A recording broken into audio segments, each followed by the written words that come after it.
Our next speaker, over the years, this humble servant has nurtured, cultivated a passion to help others re-enter society. His artistic vision, array of achievements, and body of work have made him a very important presence here at Green Rock. He strives daily to make a difference by making the guys here life a little bit better.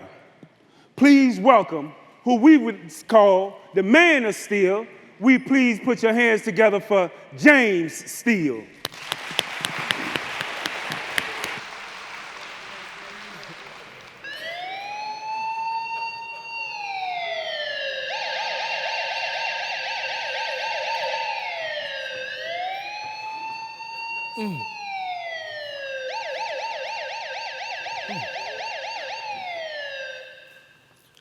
As a kid, doorknob high, I was for some odd reason fascinated by that sound.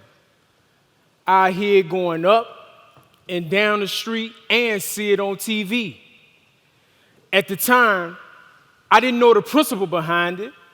All I knew was a fast car with flashing red and blue lights on top going woo, woo, woo, woo, woo, woo. I love getting in the car with my mama, because when she be driving fast, I would woo, woo, woo, woo, woo, and she'll turn to the back seat. Boy, shut that noise up. Whoop, whoop. I'd be silent for the moment, but as soon as I felt the car going fast again, I'd crank back up. Now, I do believe her not wanting to hear my siren noises kept her honest with the speed limit. I was so fascinated with that sound that majority of my toys were police cars and policemen. I had this bullhorn with the red light on top. I pressed this button and the light started flashing. I pressed that other button and the police siren goes off. I played with it for about a day and a half, and then it just disappeared. But anyway, my young mind was made up that I wanted to be a policeman until I became one. Yes, I became one. 09-5476. In that same thought you just had that I became one, well, that's about how long it took for me to realize that I wasn't going to be one.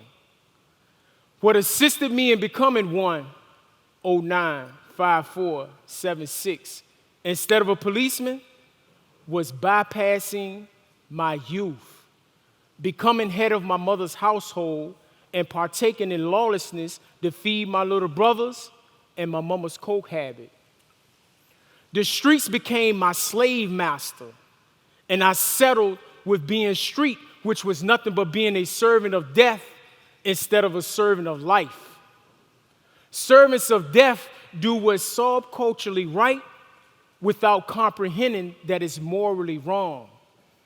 Partaking in lawlessness characterized by a pattern of thinking and a behavior that creates an unhealthy compulsion to exist and belong.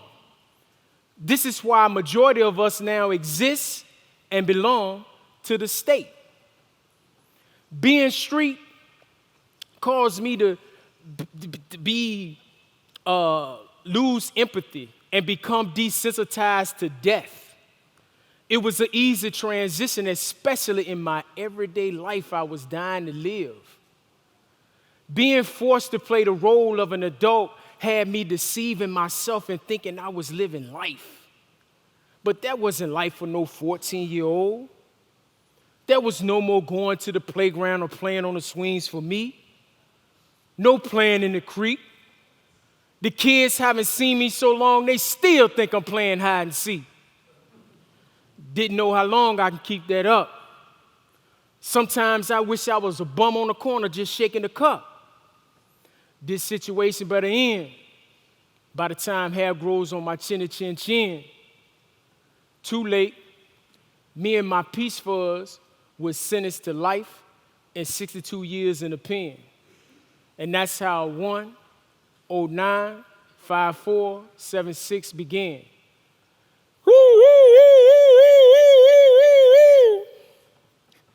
It's not so much of a fascination as it was when I was doorknob high, but confirmation that they was always after me.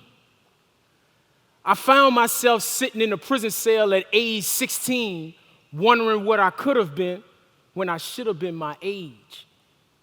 Reminiscing on how I wanted to live like most kids. A few cells down, I saw someone young like me. My smile triggered thoughts of this being a perfect opportunity for me to act, think, and have the common dialogue of a kid. But this led to me being stabbed in my back 11 times and left for dead. It was a sure reminder that I bypassed my youth, and this was no place nor time to be a kid. Just as it was for me on the street, there was no time for school. Forget about higher learning, that's 4 years of college. A 9 to 5, that's 40 hours. A vocational trade, that's 6 to 12 months. With those calculations, how could someone who was bypassing their youth have time to fulfill any short or long-term goals when the headlines read prison or death by the age of 18, from the cradle to the grave, dying before having a chance to live, the school to prison pipeline? Those headlines told me I'm next. But it was both of my little brothers who ended up in the obituary section of the newspaper. Those who bypass their youth are on one side of the bridge. Manhood is on the other. What bridged the gap was changing my mental map, my way of thinking, permitted me to see myself and the world differently from a cold heart. One exhibit of my cold heart was not being able to cry. I tried everything to muscle a tear.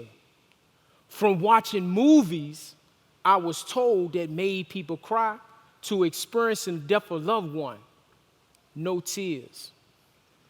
Out of everything I experienced, it took reading passages of scripture and it led to a salty taste of tears streaming down my face for the first time in 32 years of asking my mama, family, prison psychologist why I can't cry.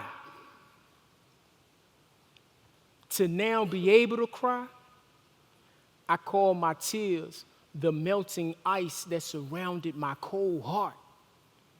It opened the floodgates to the hidden treasures I bypassed as a youth, discovering civility, cultivating empathy, integrity, discipline, gratitude, vision, allowing me to feel humanized. Just imagine the hidden treasures within others who bypass their youth when there's and risk dying like a caterpillar when there's so much more to us. I bypassed my youth and came into the prison system barely knowing how to read and write, to now being a published author. I settled with thinking I could only draw a stick figure, to later realize I'm a portrait artist of realism. At the age of 44, thanks to an opportunity given here on Green Rock, I discovered I could paint. Man.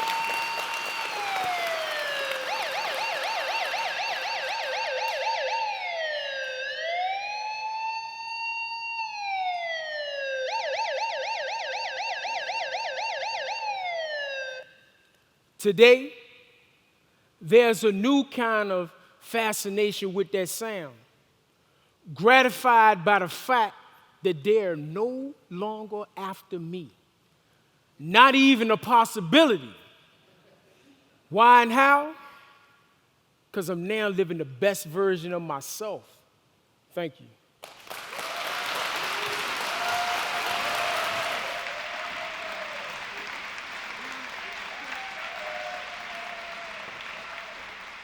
This next speaker is a hardworking man of faith, family, and friends who enjoys storytelling and the great outdoors. He is a career law enforcement officer whose commitment to public services run deep, including stints as the first responder and volunteer fireman. Please welcome Pennsylvania County Sheriff Mike Taylor.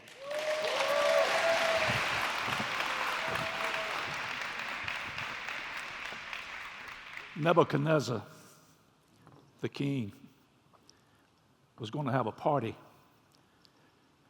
And so he said, gather together all of the princes, the judges, the counselors, the treasurers, the governors, and the sheriff, and bring them to me because I've built an image and we're going to have a party. That was around 535 BC, before the birth of Christ, when that story was written in the Old Testament. Digging a little deeper, when I found that scripture, that's the first time I can ever remember a sheriff being named. So I went to my minister and I said, what did he do? And he said he quelled riots. So I don't know what kind of party the king was going to have, but apparently he was expecting trouble. And we don't know the rest of the story. We'll have to wait and find out if the sheriff was ever called to duty. My name is Mike Taylor, and I am fortunate enough to be the sheriff of the county. And if you're a resident here at Green Rock, I'm your sheriff too. I serve you. I have been fortunate. The people of this county has seen fit to retain me in employment for now my 5th term. And I've worked in law enforcement just shy of 50 years.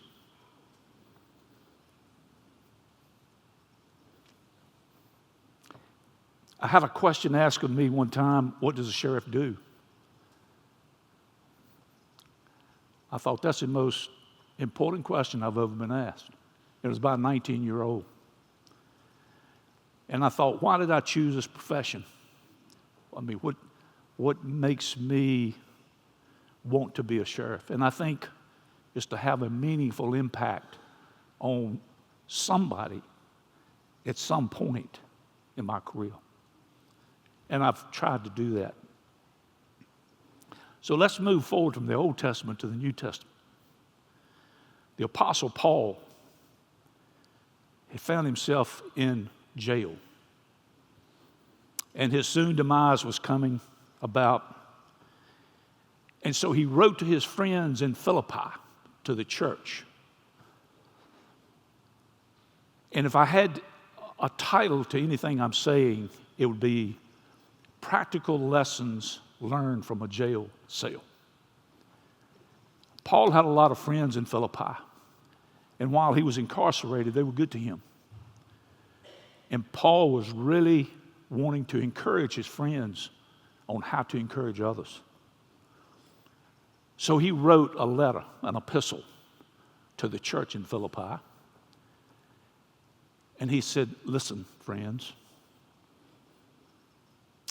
whenever I think of you, I'm going to pray for you. I'm going to pray for you. So after today, my commitment to you is every time I come by Green Rock or I think of Green Rock, I'm going to pray a prayer for you. Second thing he said, encourage other people. Be an encourager. Don't covet what other people have. Covet what you have. Build on your talents. Build on your skills. Just as we've heard stories so much today. And he said this, all things are possible through your strength in Christ. Don't forget that. They tell me that the shepherds in the old times would build a fence for his livestock to keep them safe, to provide food, shelter, water. And they would get that from anything they could from the barren land and the desert. Thorns, thickets, limbs, but he would build a safe place. And that good shepherd always left a gap, an open gap to come in and to go out. And that good shepherd would place himself in that gap. There's going to come a time when each one of you here, that gap is going to be open for you. There's going to be an opening, and you're going to step through it. That's why you're having the program today of bridging the gap. Because you have people right here today that's going to help you when you step through that open gap. You're going to be ready for whatever is out there. So there are people here today that are helping you. Keeping it real. In 1989, I was called to the scene of a dear friend of mine who had been murdered. It was a brutal murder. And in that time, I was working in investigations. And eventually we made an arrest. 2 young men. One received the death penalty. One received 2 life sentences. They went through the trial. Both were convicted. And in 2014, my secretary called and said, "There's a gentleman in the foyer that would like to speak to you." And it was one of those men that was convicted in 1991. He had been paroled. His name is Charles Michael Vernon. I offered him in. He came in. We sat down and we talked. And he said, "I have a second chance." We shook hands as gentlemen. And he said, "I took advantage of everything that the prison system had to offer me while I was there. And in the latter years, he was even allowed to drive a vehicle around. And he learned the skill of an electrician and HVAC. He had been paroled. He had reunited with his family. Unfortunately, his mother had passed away. And to this day, he is a success because of bridging the gap. You all can be a success as well. Michael Jordan said this in an interview. He said, "I have missed 9,000 shots in my career. I've been on the losing team over 300 times. 26 times the play was to get me the ball on the winning shot, and I missed. But because of all my failures, I've been a success." That's where he placed it. One of the things that the Apostle Paul told the church at Philippi, don't hold a grudge. Things happen in life. Don't hold a grudge. That's behind you.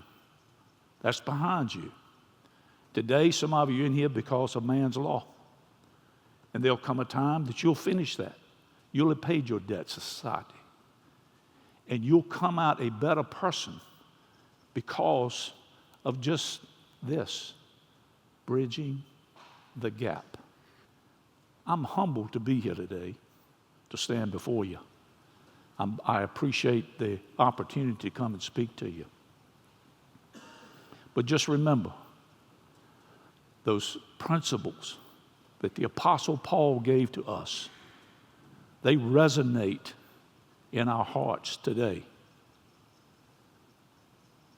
Always pray for each other. Forget the past. Don't hold grudges. Learn what you can while you're here so that you can be a better person when you come out. It's good to meet you here. It will be great to shake your hand when you walk through the gap and you leave this place. Never to return unless you want to drive by and throw your hand up. But my prayer is this: be constant in your faith. That's what will hold you together. Pray for me. Pray for us. I love you and I appreciate you and I thank you for your time. My time is up. God bless you.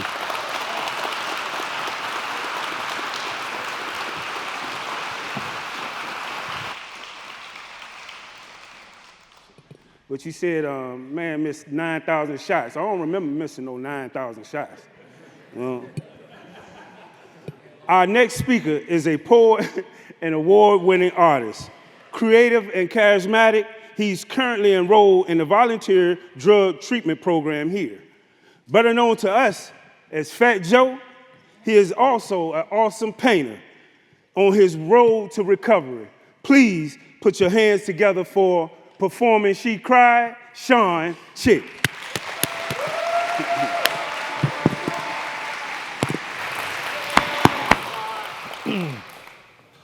John Lennon said, "Life is what happens when you're busy making other plans."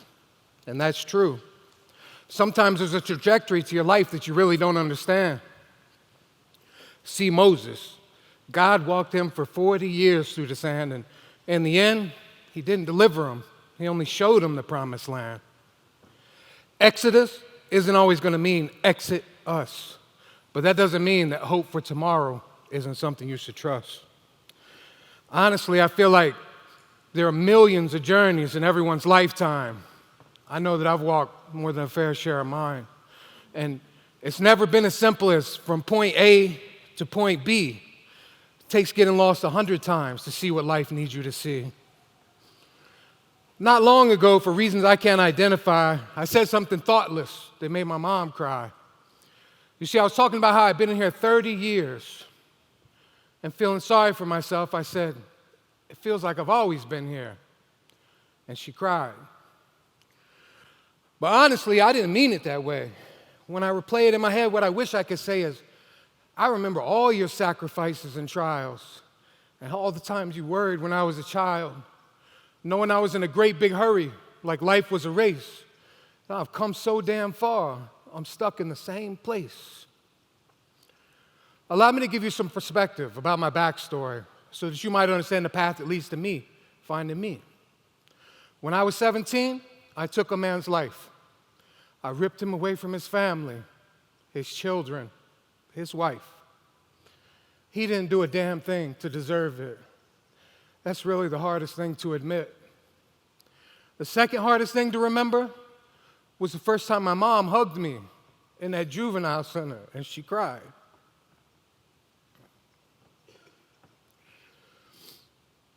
The wreckage of two families, the victims and my own. I took one man's life and shattered two homes. My little sisters were there that day. It made them victims as well, not just because they saw it, though that's enough in itself. It was for loving me they suffered, the contempt of community. And helpless, they still cared for someone who hurt others horribly. Mandy was the youngest, hit her hardest back then. And like me, she lost her way, but now she's finding it back again. Shelley hit her feelings. She never seemed to tire. Strongest of all of us, truly, grace under fire. Until she cried. You know, when I went before that judge, I didn't care what he did. He saw that. He buried me. Life for the kid. In his honor after that, another person to blame. Me refusing to be accountable to save me that shame. So I stepped in this bitch like I wanted it to be mine. I embraced the barbed wire. I laughed at the time. I laughed at the guards. I laughed in their face. I cursed at my God. I laughed at my fate. I laughed while I fought. I laughed at the pain. I laughed when I saw blood leaking from veins. Probably did 8 long ass years and said, I just laughed at the woes. I barely stopped laughing when I gave Mom a call and she cried. Truth is, accepting responsibility isn't something I gave a chance. I was too busy blaming people and substances and circumstance. I thought if I wasn't blaming and fighting everything that I could, the voices telling me to kill myself would win, and I would. But something was coming. Felt part of a plan. Would tear me to pieces, but rebuild me a man. You see, that family I mentioned never gave up on me, stayed a daily part of my life, and supported me, especially Shelly. She was my best friend as far back as I remember. No matter what I'd done, she loved being my sister. She always took my calls. She gave good advice. She introduced me to her children, set a new purpose for my life. But one day she was missing. Everyone had suspicions. The circumstances were wrong. They all seemed malicious. A week would pass before her boyfriend would admit what he'd done. He killed her. He killed me. He extinguished the sun.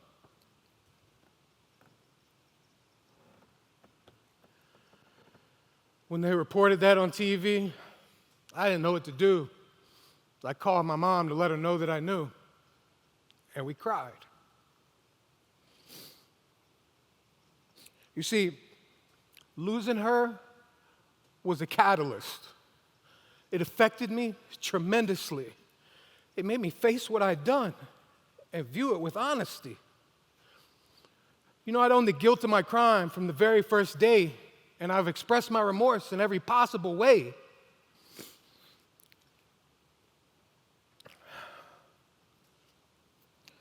The pain that I felt completely filled me with shame because I fully realized the extent of that pain.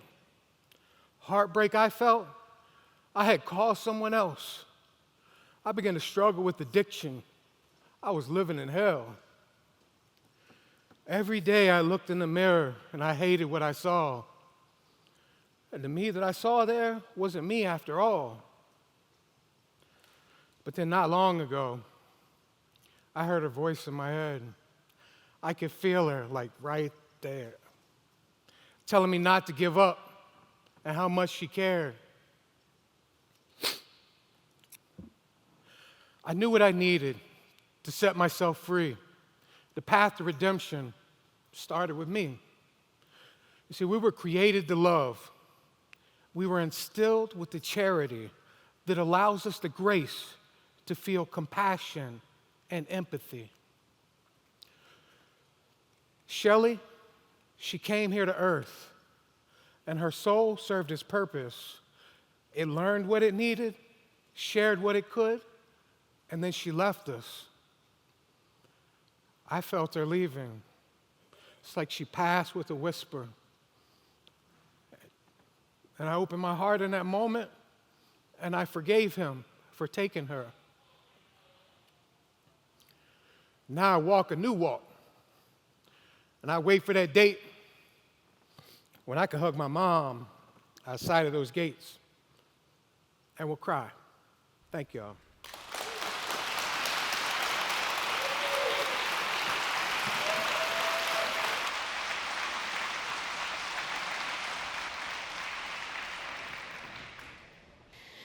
Now coming to our stage is a poetic young man with a winning personality who spends his free time reading, writing, and educating himself. We present to you Lamonte Grady.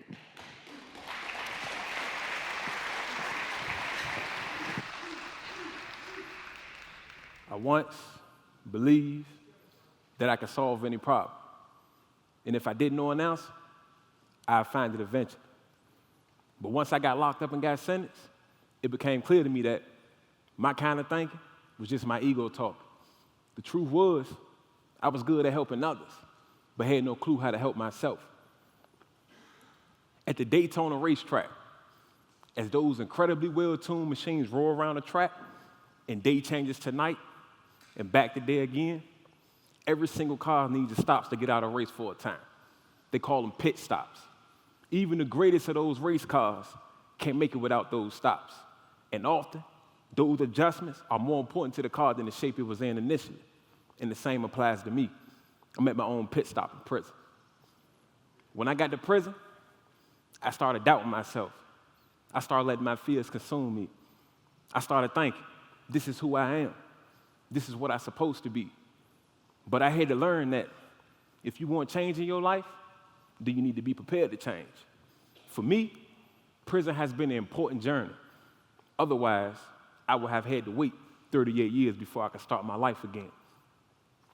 When I got to prison, I started doubting myself. I started letting my fears consume me. I started thinking, this is who I am. This is what I'm supposed to be. Opportunity is low in prison, and violence is high. I had to learn to show my strength through intelligence. There are mental patients everywhere, gangs, racism, but worse than that, it is just being frozen in time. Mahatma Gandhi wrote, you could chain me, you could torture me, you can even destroy my body, but you will never imprison my mind. So every night for weeks, I would tell myself until I fell asleep, my body is in prison, but my mind is free. I started reading anything and everything that related to incarceration.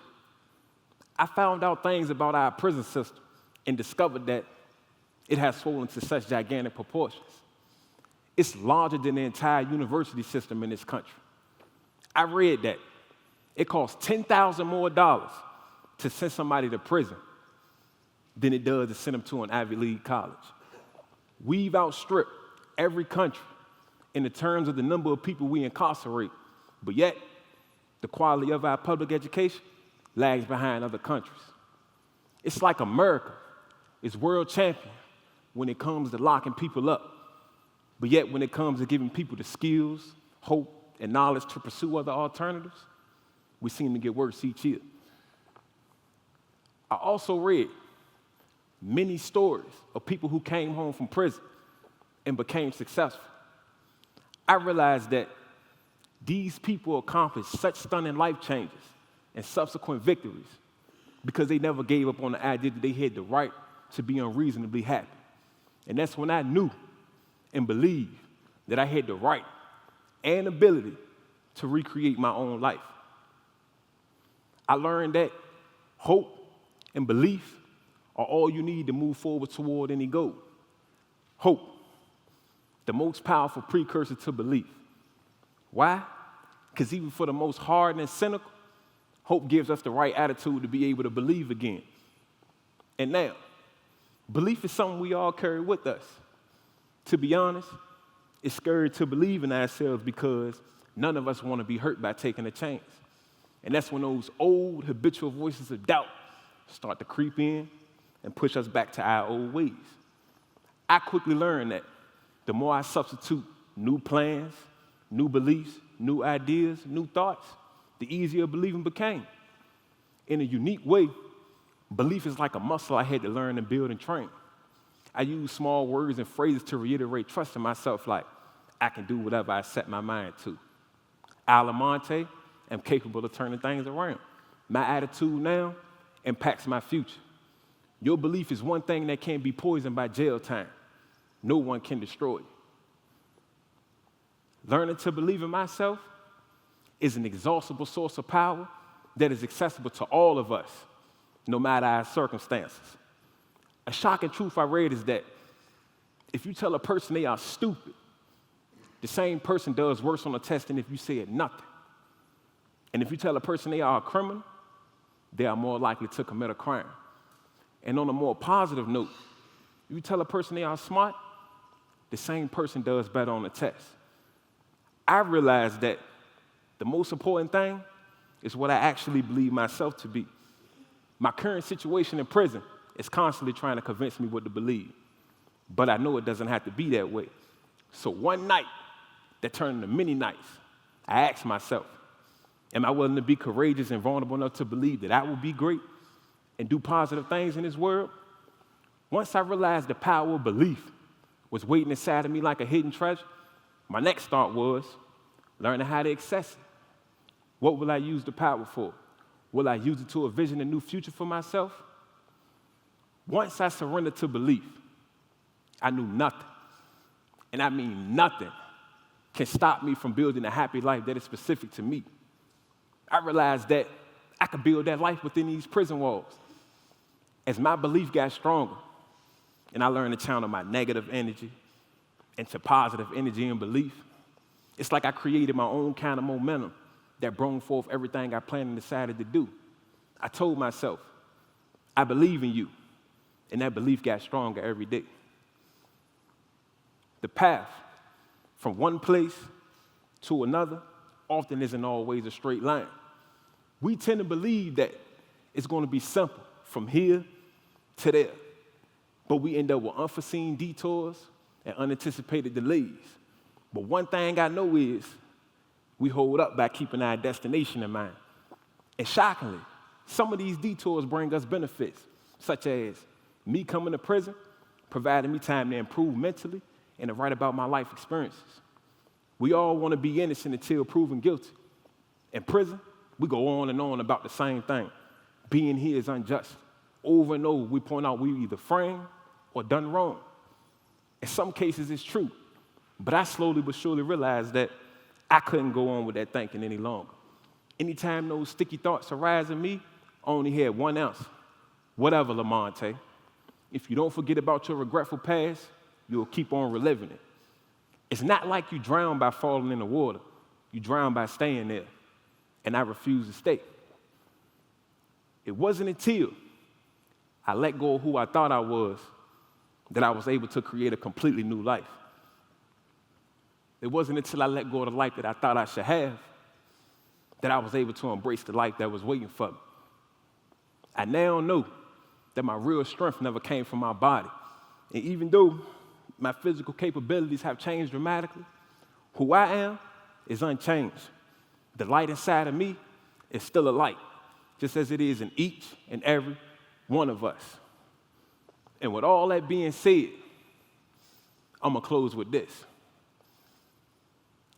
How can the blind lead the blind? Which is me. I'm not talking about my form, my composition, but the mental me you see. To call myself blind at this stage, you probably think it's silly of me.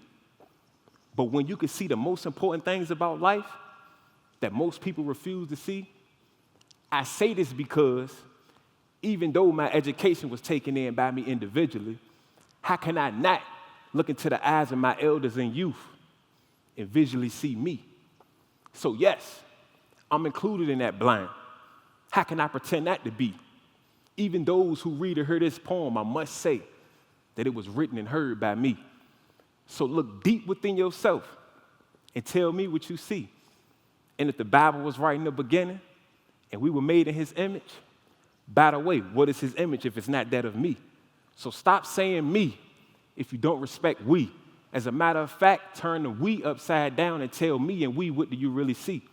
And then I'll be able to say that I'm not blind at all. Thank you.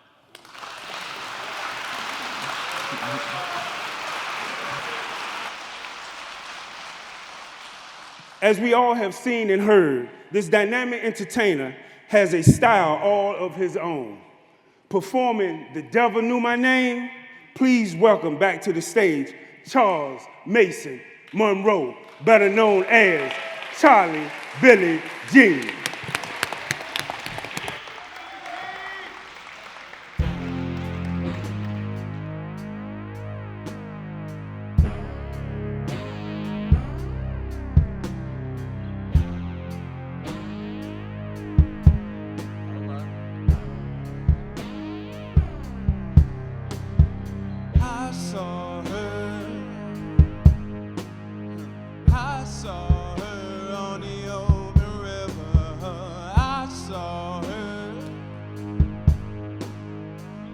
Saw her and I won't forget her. She was up in flames.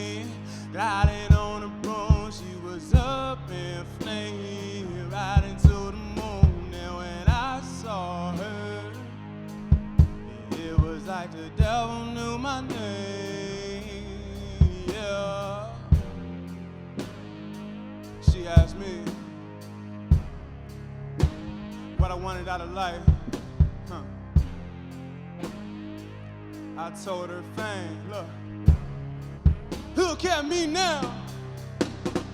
I saw her in my sleep last night, and I see her in the streets at night. It seems to me she won't let me be, 'cause everybody come looking for something. I travel on the road to these shows of mine and wish she ever let me go. I don't know, sometimes it's like I lose control, and she's all I need. I channel music through my soul, now she's all I bleed. She my Cadillac mistress,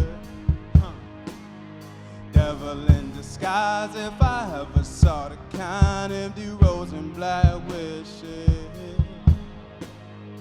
heavenly sublime, come and mesmerize me. She rides slow in the midnight gleam. If this is how the story goes, and it just might seem that glory come, glory blows like the midnight breeze. And if she isn't at my door, it's 'cause she's in my dreams. I saw her, come on, I saw her on the open river. I saw her, I saw her, and I won't forget her. She was up in flame, gliding on a broom. She was up in flame, riding to the moon. And when I saw her, it was like the devil knew my name. Yeah. Champagne, come and take my evil. Clouded days run away my people. Who to blame, try to claim my freedom. What a shame you are not my equal. So heaven gates, come and take me away. Black Madonna on my side, it might take me a day or three. I'm on fire if you ain't get away from me. I hold tight, I won't let her escape from me. I knock light, told her let me in, and when I opened up my eyes, it was just us two. A dark night on the set begins, and not a worry if the world don't accept us two. Hey, girls gone wild, walk me down the aisle, all these demons in the world. I still jump into the crowd, said the world's gone wild. So walk me down the aisle, all these demons in the world. I still jump into the crowd. That's when I saw her.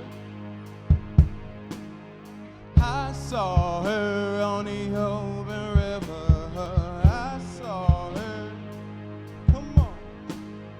I saw her, and I won't forget her. She was up in flame, gliding on a broom. She was up in flame, riding to the moon. And when I saw her, it was like the devil knew my name. Yeah.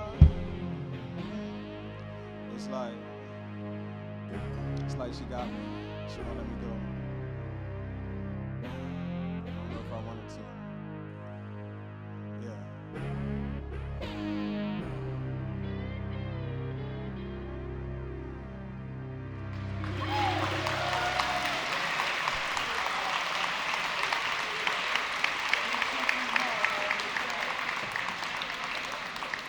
Ladies and gentlemen, it's time to shake off the blues with another round of comedy.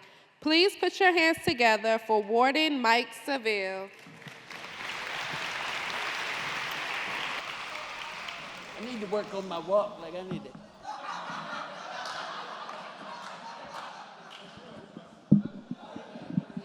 Yeah, I mean, Charles Monroe got it going on. I need to be cool up to the stage like that. So what were we talking about the last time, you remember? Yeah, we're talking about kids. So I had some stuff marked down. I see Director Dodson is here, so I'm going to scratch all those jokes. I'm just kidding. I don't want to get moved again. I'm good, thank you.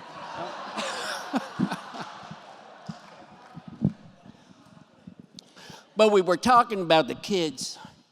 And so as they grew older, and I mean, I just want you to know, I don't really drug the kids to sleep very often. But as they got older, one of the things, I guess it's a natural progression. You can probably help me out. You know, my oldest child is a girl. And so when she got to like 10th grade, she's like, Dad, I need a homecoming dress. It's homecoming time. I'm like, okay, seems reasonable. So we got the homecoming dress. And so she went to homecoming, had fun, everything. And just a few scant months later, she comes and said, Dad, I need a prom dress. I was like, you just got a homecoming dress. Wear that. It's brand new. She said, I can't wear that.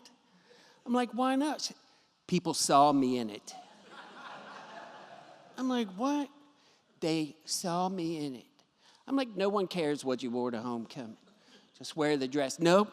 If you are not going to give me a new dress, I can't even go. I'm going to have to stay here. So guess what? We've got a prom dress. And I know all the ladies in here are going, yeah, you can't wear that. So the very next year, she comes to me again and says, Dad, I need a homecoming dress. I was like, no, we are not doing this again. I was like, look, I got this all figured out. You wear last year's prom dress to homecoming, homecoming to prom. You mix it up. No one knows. She's like, yes, they will. I was like, they don't remember last year. Yes, they do. They took my picture. And if you're not going to give me another dress, I can't go. So on we went like this all the way to senior year. And I realized that I failed her as a parent because that sets unrealistic expectations. I'm like, that's not how this works, kid. I was like, for real, you need to learn how money works because what day of the week is this? It's not a trick question. I want to know. Tuesday. So look, honestly, if you come somewhere and I am somewhere next Tuesday, you're going to see this all over again.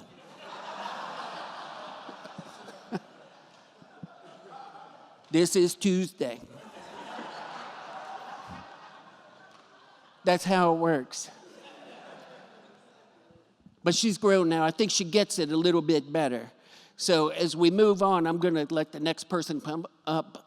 But remember, teach your kids that they can't have a dress every 2 months. And thank you all for your time. And I'll be back with one more tale that'll really be good for you.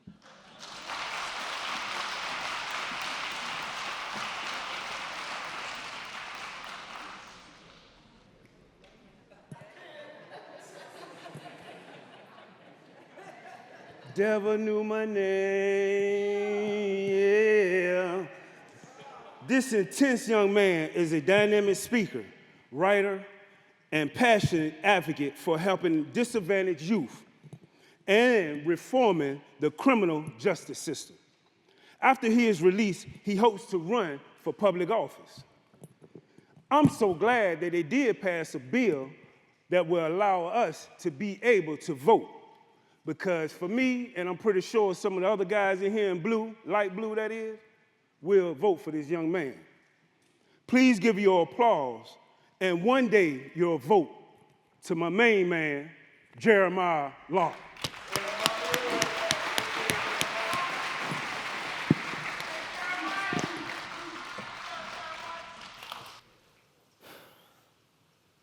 At just shy of 20 years old, one night, I left my apartment carrying with me a sawed-off shotgun, in which I used to commit a series of horrendous crimes, from robberies to carjackings. And looking back, I can see clearly how serious a threat I was to society, and I believe the gesture served well the victims, community, and in myself in ensuring that I was off the streets. for it being possible for me to approximate the damages I've caused my community, nor will I ever know the totality of the pain I caused victims. I held innocent people at gunpoint in fear for their lives. And I not only robbed them of their honest wages, but also for their peace, joy, and their security, replacing those with feelings of fear, dread, and anxiety. How could I ever repay that? Could I ever repay that? I don't know. But with an earnest heart and my endeavor to reconcile and repair the damages that I've caused, I submit that the most meaningful step I've taken towards doing so was by taking accountability for my actions. But that wasn't easy. See, I recall sitting in court the day of my sentence, totally oblivious to everything taking place. There was a disconnect. Because in my 32 years, a judge or a public official had never spoken a word to me, nor had I to a judge or a prosecutor, outside of the word guilty. Guilty. See, guilty was really a plea for mercy in a deeper expression of how young, black, poor, uneducated, and confused. And it also didn't occur to me that it was by my own admission of guilt I had agreed to enter a plea and accept a prison sentence for more time than I had actually lived at that point. But instead of feeling accountability and a remorse for my actions, I sat emotionless before the judge as he read aloud my charges. I didn't think or feel a thing. I couldn't think or feel a thing, as if I was not the person responsible for those crimes, or as if I was never present at all. But why? Why couldn't I feel? See, I believe that my lack of accountability and remorse wasn't because I was inherently evil or some cold-hearted criminal. Nah. My lack of accountability stemmed from my inability to love and be vulnerable with myself so that I may love and empathize with others. And in that light, I now understood the correlation that without empathy, there could be no accountability. But it had been that way for as long as I can remember. Growing up in a marginalized community that never showed empathy, that never cultivated pro-social values, that prioritized public education and safety, there was a gap. Because instead, we were taught to fear, be distrustful, and even hostile towards public officials, especially when the only image we saw of the police was of them arresting and locking someone up we looked up to as a father or a brother. And also being abandoned by both biological parents as an infant, separated from my siblings. I grew up in a household alone, isolated, lacking in affection, so I honestly didn't know how to feel a connection to anyone, certainly not the type of interconnectedness one is supposed to feel with his community, yet alone the victims of my crimes. I was also bullied and beaten often as an adolescent. And I can still remember those days trying to avoid conflict in and out of school. It's funny now, but it wasn't funny then, how I used to have to get off the bus at earlier stops or cut through people's houses and alleyways and even hop fences. But nah, see, these kids in my eyes, they weren't normal kids. They were like advanced criminals to me, or like a little baby trained assassins who would tactically track me down and whoop me in some of the most unlikely and unsuspecting places, right? So what did I do? I began carrying a knife for self-defense. And one day, during my second year of middle school, I pulled that knife. And consequently, I was taken before the principal's office, and being a young, introverted, inarticulate boy that I was unable to express my anxieties and my fears. I was unable to give a valid explanation at all. Instead, I sat silent, which school officials misinterpreted as an act of defiance and a blatant disregard for authority and the safety of my peers. And this resulted to my immediate expulsion, a criminal charge, and a referral to juvenile justice custody. Unbeknownst to me, I had just entered the school to prison pipeline and was spit right through. Another time I recall struggling with accountability is when I was 15. One night I was so hungry, I decided to order a pizza to an unknown residence with no intentions to pay.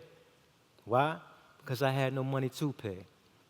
Not knowing that this would cost me dearly, because after I was caught, I was charged as an adult for grand larceny. And by the time I turned 18, with no education, no employable job skills, and a felony conviction, it was like having a death sentence, prematurely killing my dreams of becoming a Marine, of going to college, or a chance at a normal life at all. So I began to spiral out of control. And by 19, I entered prison. But ironically, prison, figuratively speaking, prison had set me free. How? Because upon entering, the Virginia DOC were the first ones to give me an actual opportunity and the tools that I needed. But ultimately, I had to put forth the effort and take accountability for my own rehabilitation and the changes that I needed to make. So I started with my education. I earned my GED, which is the highest level of education completed in my household.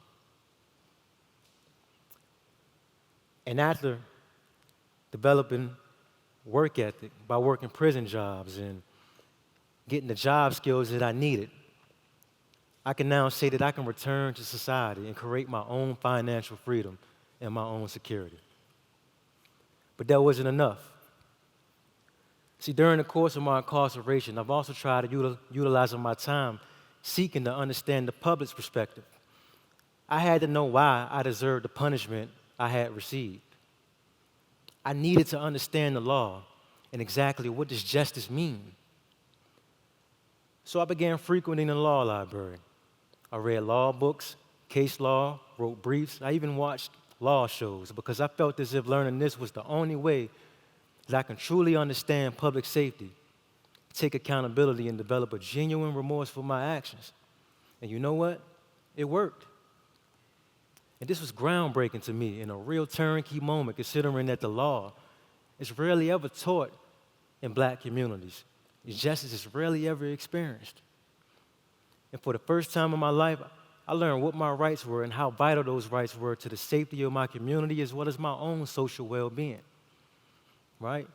And once I exhausted all prison legal resources, I took it a step farther by enrolling into a paralegal course where I earned my legal assistant certification. Thank you. And to say the least, I was so proud, very, very proud, because I felt as if I had transformed from a justice offender to a justice defender. And with that education and academic, I began writing a youth gang intervention program called Embody that comprehensively integrates aspects of the law and public safety in its module in a way that the youth can relate to and hopes to induce positive change. And you know what? I can honestly say that I am grateful for the punishment that I received and all that justice has done to aid my rehabilitation and correction. I learned empathy by being able to accept accountability, which has contributed to my personal growth in ways that I possibly couldn't have imagined.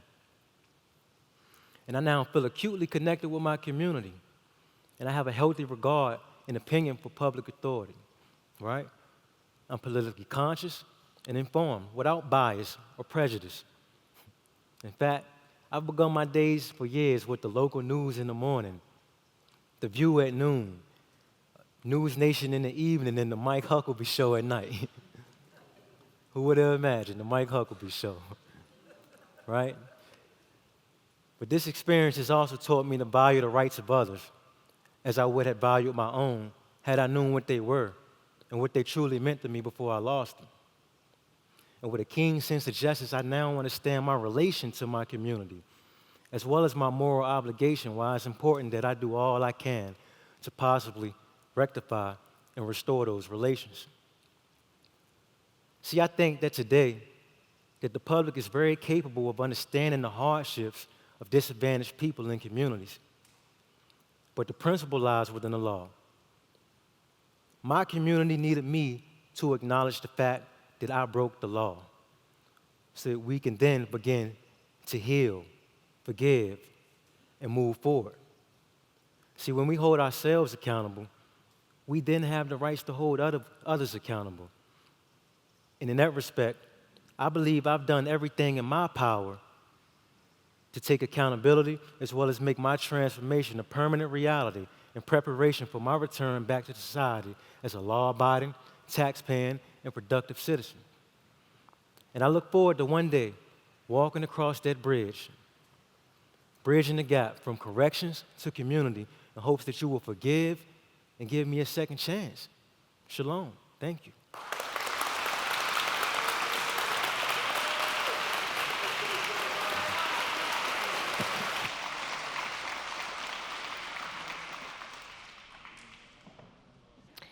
This Virginia businessman, philanthropist, and veteran has a wide array of interests beyond his profession as CEO of First Piedmont Corporation. Our next speaker is passionate about his faith, education, energy conservation, medicine, and waste and wildlife management, all with an eye improving his community. Please welcome to the stage Ben Davenport Jr.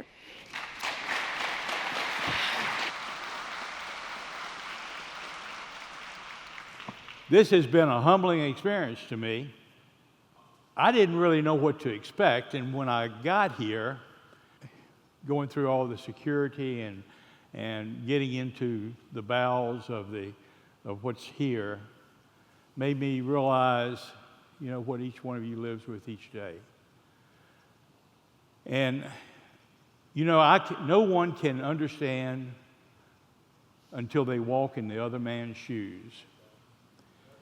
And what you've done with this program today is I've gained a feeling for a little bit about what your life has been like.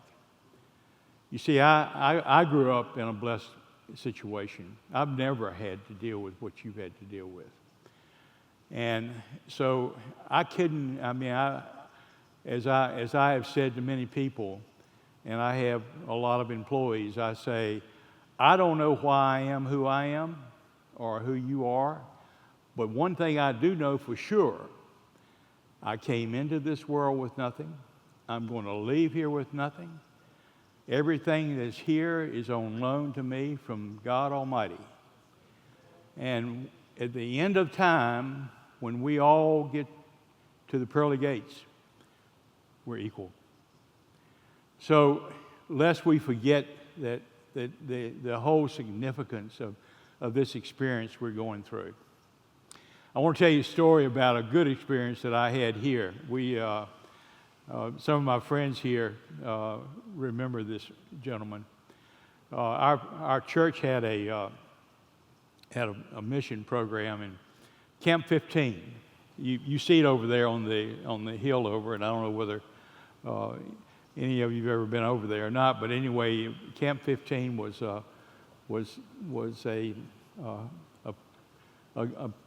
guess its own holding system for inmates. And so our group would go there. Our church sent a group there every month. And so I would go, and we really had a great time. We had a pianist there, one of the inmates that was, he could make that piano rock. And so we would sing hymns, and we had a great time. And I met this fellow, George. And Henry, you remember George. George was a special guy, and he would sit next to me, and we would sing together. And I said, George said to me one day, well, Mr. Ben, if I ever get out of this place, would you give me a job? And I said, well, of course. I'm sitting in my office one day, not too long after that, and my secretary comes back and says, there's someone here from the parole office who would like to talk to you. And I thought, Lord, what have I done? So walks in, and he says, did you say to George that you would give him a job if he was paroled? And I said, yeah, I did. Well, that began a chapter that was a rich, rich chapter for both George and for me, and my wife. There were so many different times. I mean, the man loved with his heart, and he was someone, I remember, and we have it today, a little 10-cent figurine of a rabbit that he gave my wife, and she treasures that to this day. That it's something that was from George's heart, that he knew that Betty was someone that loved this sort of thing. So George, we owned a restaurant, and one day the cook didn't show up, and George had been a cook at Camp 15, and so Betty said, "Come here, George, you're going to cook today." So comes back, and as the new restaurant, we had a digital board. Well, that day I learned that George didn't know how to read, and Betty said, "Don't worry about it, we got it covered." And she stood beside of him, and she would read the order, and George would cook it. He was a great cook. So anyway, he would come in my office, and he'd bring a newspaper. And I mean, naturally, I thought he was reading the newspaper. Well, he wasn't reading the newspaper. He was just trying to convince me that he was. But just before George died, I never will forget, he walked in my office one day and he said, "Mr. Ben," and he came around and he opened the paper and he read the headlines. And it was one of the most moving moments, and it is to me today, is that he didn't from the time that he got out, he continued to want to learn and to improve. Well, he was a gift to me, to my wife, to everyone that he touched. I could tell you a lot of stories that were George stories that were just incredible. But I want you to know, though, that I talked to the president of Davenport Community College before I came over here.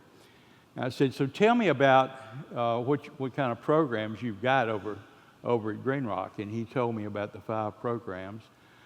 And they're all programs that have high pay. And they're all programs that if you're really good at, you can be independent. You can have your own business. Today if I want a plumber or an electrician, man, it's like looking for hen's teeth. But I hope that you will take seriously, as so many of you already expressed, the opportunity you have here during this period of your life to learn. The greatest thing in the Bible tells us is knowledge. The more knowledge we acquire, the freer we are. And I just think that it is, listening to Jeremiah talk about becoming a paralegal. I said, when he gets out, and I'm one, as an employer, I've hired numerous people that have been incarcerated because my company does believe in a second chance.